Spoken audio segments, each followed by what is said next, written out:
Hello, today I'm not singing a song, I'm doing something very different, which is um, just putting out there what I've learned for myself about singing. Um, Not necessarily things that I've managed to put into place consistently, but things that I know to be true and should do. So the first one is warming up. Um, it will sound ugly for 15 to 20 minutes until your voice is warmed up. Hot drinks and exercise really help because exercise warms up all your muscles, so why would it not warm up everything about you? If you feel warm inside, your muscles will be warm. And hot drinks, obviously, because it's passing your vocal cords. Um, when you're warming up, I wouldn't recommend singing loudly to begin with because um, that can strain your voice before you've even started.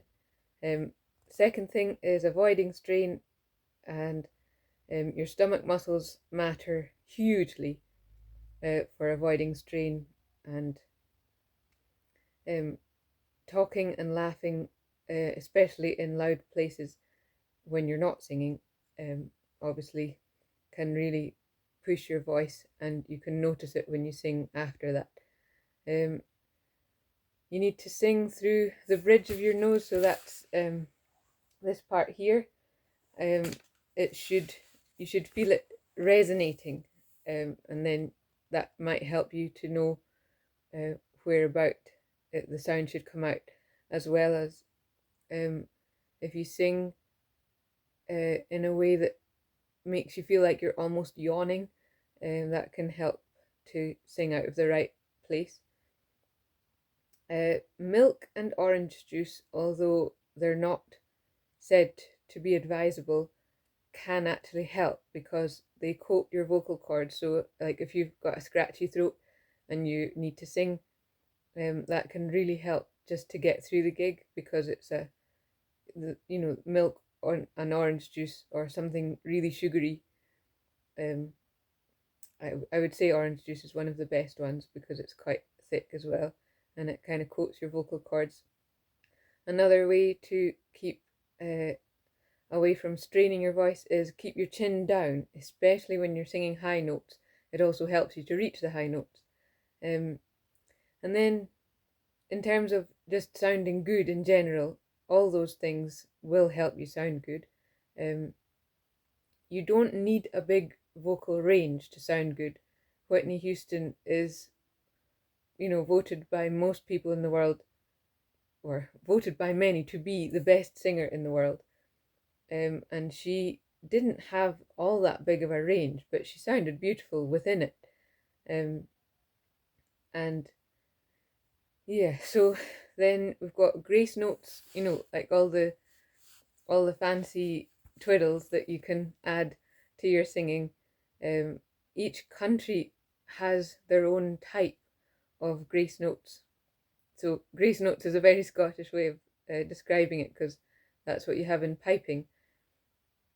But they can be learned. So again, Whitney Houston, for an example, she was very good at you know adding improvised uh, fancy bits to all her songs. And although it sounds incredibly difficult, and I find it difficult, um, it can actually be learned. So if you want to add a certain run of notes to a piece in your song, like Tennessee Whiskey, forget the guy who sang it most recently, but he made it very popular.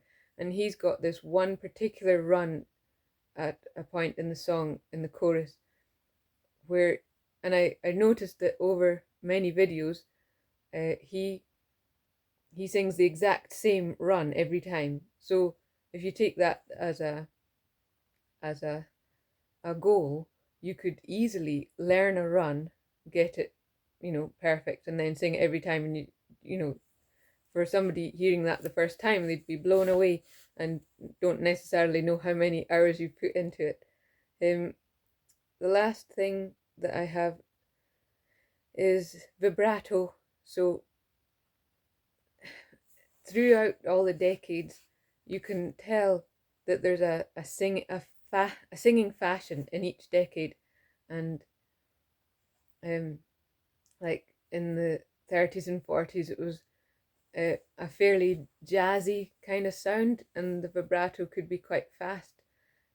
Opera obviously has um, a very unique sound, and vibrato is very um, distinctive to opera. Uh, and you can do a really slow vibrato, and it kind of changes the atmosphere of the song.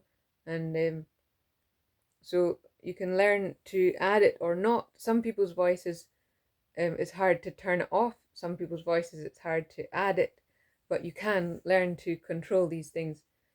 And also, if you like, you can hold a note for a while before then adding in vibrato at the end, and that can be quite nice. Or the other way around, sometimes you want vibrato on every word. That's probably more common in opera.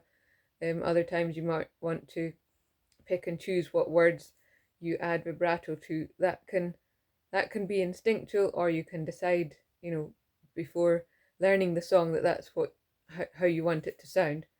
And your diction makes a huge difference in how you sound. It's, all these things are up to you. You can decide how you want to go about it, but diction, to my mind, the lyrics are half the point of the song. I mean, it's music and lyrics, so you would think that you want people to know what you're saying. Although a more recent fashion I've noticed is sort of slurring all your words, maybe not using the consonants very clearly. And I see why it's a fashion, and if everyone else is doing it, maybe you want to sound the same as well. But um, if if you care about your songs, it might be a good idea to let people know what you're actually singing. Um, so that's my uh, that's my few things that I've learned so far. I'm not consistent at putting them into practice, but all the best if you want to keep learning on your own singing journey. See ya later.